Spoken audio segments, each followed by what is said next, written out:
कृपया करके चैनल को सब्सक्राइब कीजिए। फिर कुछ दिन वो पंजाब में रही, वहाँ की गलियों में घूमी, वहाँ की मिठाइयाँ खाई।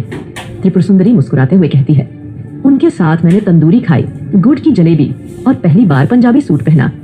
कहने लगे, अब तू सिख राजकुमारी लगती है। राजा पृथुदेव घोषणा करते हैं, शस्त्र वही सफल होता है जो वचन की रक्षा करता है, और यह युद्ध केवल बल का नहीं, आत्मा के सम्मान का है।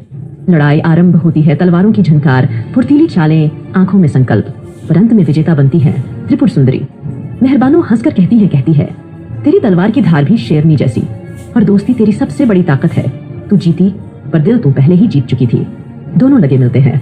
रात के भोज में पिता कीर्तिवर्धन त्रिपुर सुंदरी को एक खास उपहार देते हैं, एक प्राचीन वचन कवच। राजा कीर्तिवर्धन धीरे से कहते हैं, तू राजकुमारी ही नहीं, रक्षक भी है।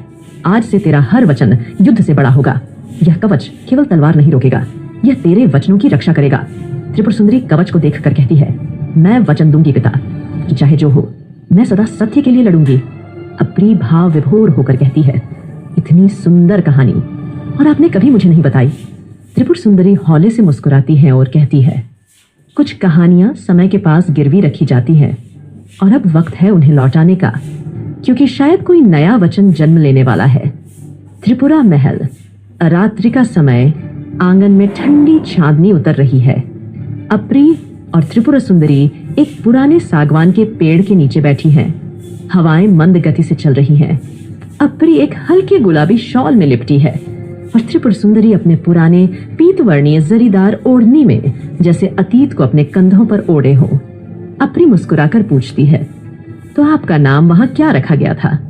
त्रिपुर सुंदरी शरारती हंसी के साथ कहती है, वीरजोत कौर, पंजाब की राजकुमारी, और आज भी वहां की पुरानी किताबों में मेरा नाम उसी से लिखा है।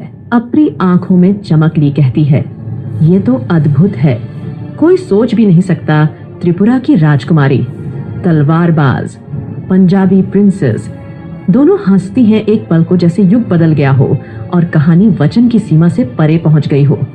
हर राजकुमारी के जीवन में एक क्षण ऐसा आता है जब उसे तय करना होता है कि वह केवल इतिहास की विरासत बनेगी या खुद एक जीवित इतिहास गढ़ेगी।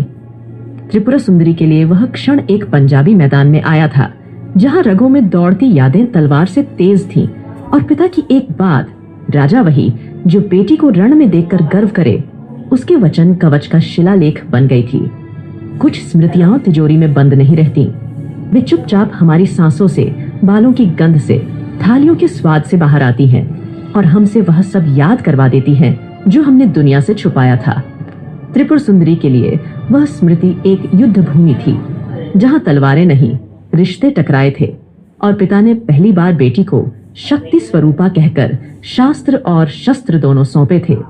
एक ऐसा क्षण जहां इतिहास ने उसके वचन से कवच बांधा था और भविष्य उसी रणभूमि से आकार लेने वाला था। जब त्रिपुर सुंदरी ने पंजाब की धरती पर पहली बार तलवार उठाई थी, वह केवल एक प्रतियोगिता नहीं थी, वह भविष्य से लिया गया एक वचन था जिसे इतिहास आज तक निभा रहा है।